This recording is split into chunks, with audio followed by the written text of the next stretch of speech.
What's going on, everyone? So, this offseason, the Lakers absolutely need to address the center position. Now, Christian Wood is expected to opt in, stick around with the Lakers. I like Christian Wood a lot. I actually think under the right coach, JJ Redick, I actually think Christian Wood could be a lot more valuable than he was this past season. I just think Darvin Ham utilized him terribly. I talked heavily about Christian Wood, Rui Hachimura, and Spencer Dinwiddie in particular as just the three guys that I feel like Darvin Ham had no idea how to properly utilize them. And I just think Christian Wood is a guy that can really be a valuable piece, but he is more a 4 than he is a 5. I also think if the Lakers trade Rui Hachimura, I think Christian Wood can shine even bigger because then he could be the backup 4 and kind of play in that Rui Hachimura role, which Rui should be a 4. It's not a coincidence that all of Rui's best games were him playing the 4 spot because it's what he is. Jackson Hayes, we're going to have to wait and see. Does he stick around? Does he end up leaving? I think, personally, I think he should stick around because it's like Anthony Davis. Where can you go to get a guy of the skill level of Anthony Davis that you can learn from on the defensive side of things and just the overall game? Right? Like the closest, maybe like a Joel Embiid, but even then on the defensive side, there's not really anybody else like Anthony Davis in the league. Giannis is probably the closest, but Anthony Davis is a better just outside perimeter guy. Where Giannis is kind of more put his head down, bully ball, get to the basket type. Giannis has evolved in many ways, but compared to Anthony Davis is a little more versatile on the offensive side of things. So Jackson Hayes, I think, could benefit a lot from playing and kind of backing up Anthony Davis. But regardless, even if Jackson Hayes does stick around, it would be good to kind of bring in a more bulky, beefier center, somebody that can give you a little different looks compared to what you already have on your roster. Somebody that can back up Anthony Davis, but also slot alongside Anthony Davis so AD can move to the 4. Right? I think that could go a long way, whether it's a Zach Edey through the draft or maybe you go get a Valanciunas in free agency. The Lakers are definitely weighing their options as far as big men go, as they should. But Colin Castleton was on Laker Nation and basically just talking about how he's excited for Summer League. Definitely go check out Laker Nation's video interview of Colin Castleton. But one of the things he talked about is just working on his game, of course, but also his ability to shoot 3 ball. And he's excited to kind of display that in Summer League. And Colin Castleton, to me, he's a guy that I liked from the jump. He was a guy that I really wanted to see get a little more opportunity next season or last season. And I thought he really should have, especially with as thin as we are at the center position. Fortunately, we didn't really get to see that. But he's a guy that is really kind of versatile and the type of center we're looking for. Big, beefy body. He can make plays out of the post, right? His passing ability is what is really valuable with Colin Castleton. And now if he's has the ability to stretch the floor and shoot the basketball, that would be massive for the Lakers. Because, again, he's a guy that obviously can have a low post game. We've seen that ability from him. And, again, can make plays out of the post. But if he can step out and knock down, the 15-foot extended, like that would go a long way, in my opinion. And he may be a guy that I think deserves some reps and some opportunity, right? I mean, Colin Castleton he's already 24 years old. So it's like, at what point are you going to actually give him real NBA reps, right? Look good in the G League. He had moments where he looked excellent in Summer League, but again, there's a big difference between Summer League and the G League and the actual NBA. He had a couple stints in just like minimal minutes on the court in actual NBA games where he looked like, okay, he may be able to do something. He looked comfortable at times, but again, it's hard to really gauge a player when all they're really getting is garbage minutes where there's no real organized or structured basketball. You're just trying to kind of get out of the game and go home already. Right? It's just, I want to see what does he look like playing alongside guys like Anthony Davis and LeBron James. And is he a complete liability? Is he somebody that just, he's clearly not ready yet? Like, how do we know unless he actually gets an opportunity? Right? Now, obviously, if you can go get a Valanciunas or something like that, then sure, go get somebody because we are more in win now position than we are, hey, let's see if this development guy can work out. But I do think and would like to see Colin Castleton get a little more opportunity this upcoming season.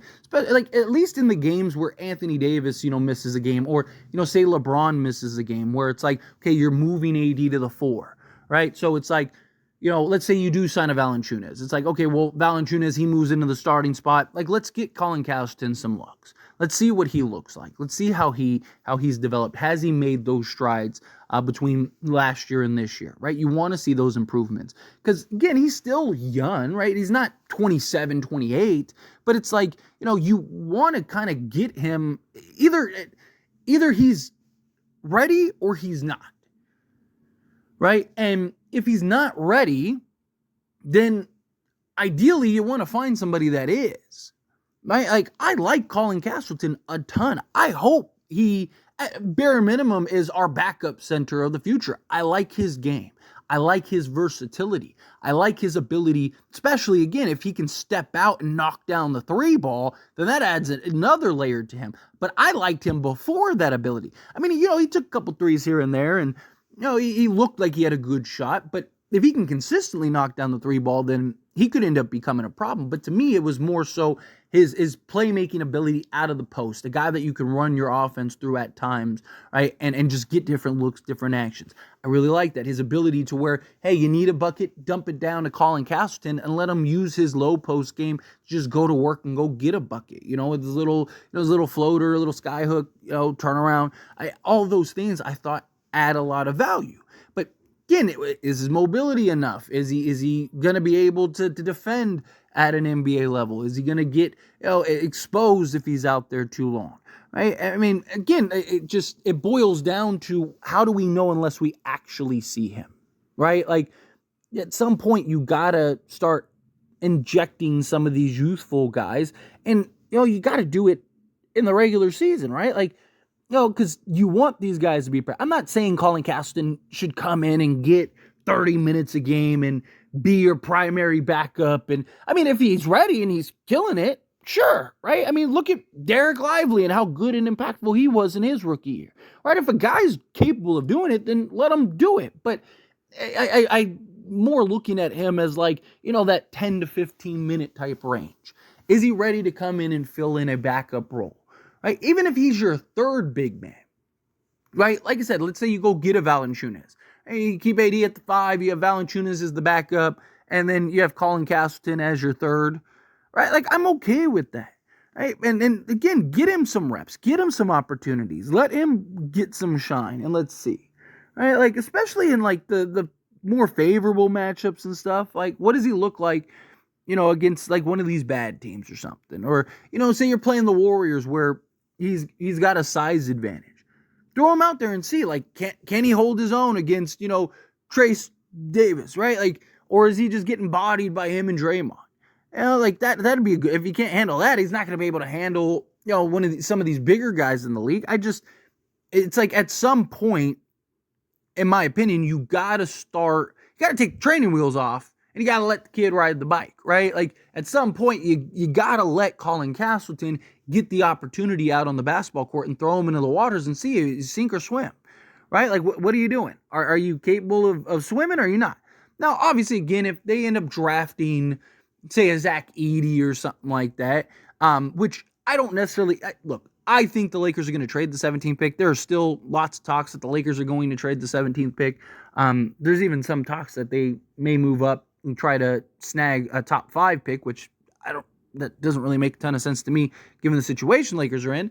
But that sounds to me more of like the Lakers are just doing their due diligence, right? Like, if you actually read the reports, it's kind of like they're just exploring their options, which you should be doing, right? That's what you should be doing as an organization, taking time to look at every possibility. But if you don't trade the pick, and let's say you do draft a Zach Edey, or you draft a Ware, even if you got a Ware, I think Colin Castleton, again, kind of gives you a different skill set. But particularly if you drafted, say, a Zach Edey, right? Well, he's kind of like, he's a bigger, more stocky version of like what you kind of want to see from Colin Castleton. So I think that kind of would spell likely the end of Colin Castleton.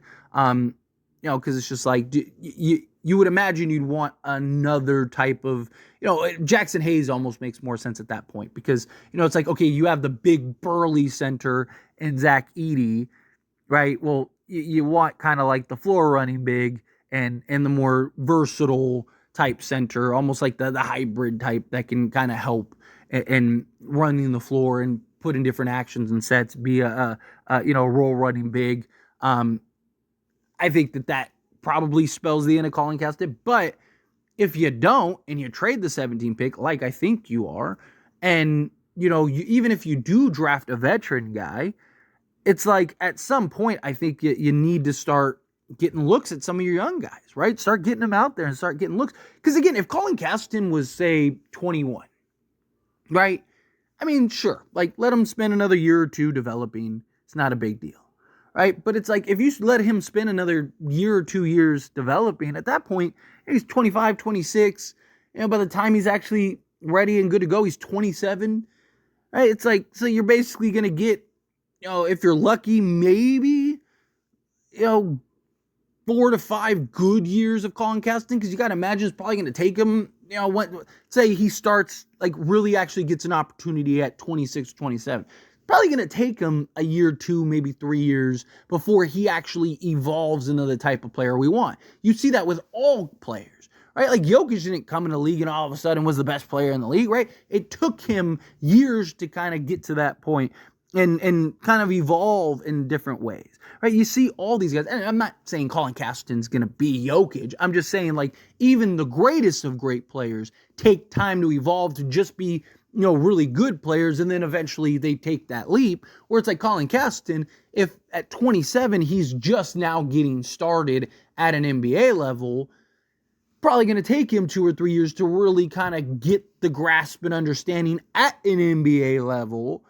And now you're looking and it's like, okay, well, like he's 30, 29, 30 before he really starts to shine and come into his own. You got like, 3 to maybe 4 years of just really good Colin Castleton, which, depends on how good he becomes. But still, like, I'd like to see him kind of get the opportunity now. He's 24, right? He's been with the team. He understands, right? We need big bodies regardless, right? He's a guy that I think you could bring in, maybe give an opportunity. Obviously, again, it depends on how it shapes up with the roster. If you get, Valanciunas and like Andre Drummond, or you draft Zach Edey and you get Andre Drummond, right? Well, then, Colin Castleton doesn't make really sense on the roster anymore. But if you don't, and it's like, let's say you just get Andre Drummond, right? Well, then bring in a Colin Castleton. I think that, just take training wheels off is my point. But anyway, as always, this is a discussion. I pass a question on you. Let me know your thoughts and opinions down in the comments below. What do you think? How do you feel? What are your thoughts? Do you like the idea of Colin Castleton? Do you think, yes, give Colin Castleton an opportunity, give him a role, let him, again, I'm not saying you have to play him 30, 40 minutes a game. I'm not saying he has to be your starting center. I'm not saying any of that. Again, I'm fine with him being our third big, but you got to get him some real run. You got to get him some real burn, right? Give him some real opportunity and like see what the kid's got. He's either got it or he doesn't. And if he doesn't, well, then he's not ready. And he's 24, going to be 25. You should probably go try to get somebody younger that maybe makes more sense, that you can grow and develop and build. Right? It's like, like Jackson Hayes. He's young, right? But he got the opportunity. He got to kind of play through some of his lumps. There were moments where he looked great, which I think Colin Castleton, there'll be games where Colin Castleton probably looks great. There'll be games where he probably looks terrible. Right? There were games just like that for Jackson Hayes, where Jackson Hayes looked great and was huge for us. And then there were games where he looked terrible. Right? Like, but you need to kind of get through those lumps. You need to kind of give these guys that opportunity. But anyway, again, love to hear your thoughts, opinions, however you feel, down in the comments below. That being said, if you haven't liked this video, hit that like button. Helps me a lot. So we enjoy these types of videos, and I truly appreciate it. Not subscribe to the channel, hit that subscribe button. Turn on the bell notifications. Appreciate y'all. See you in the next one.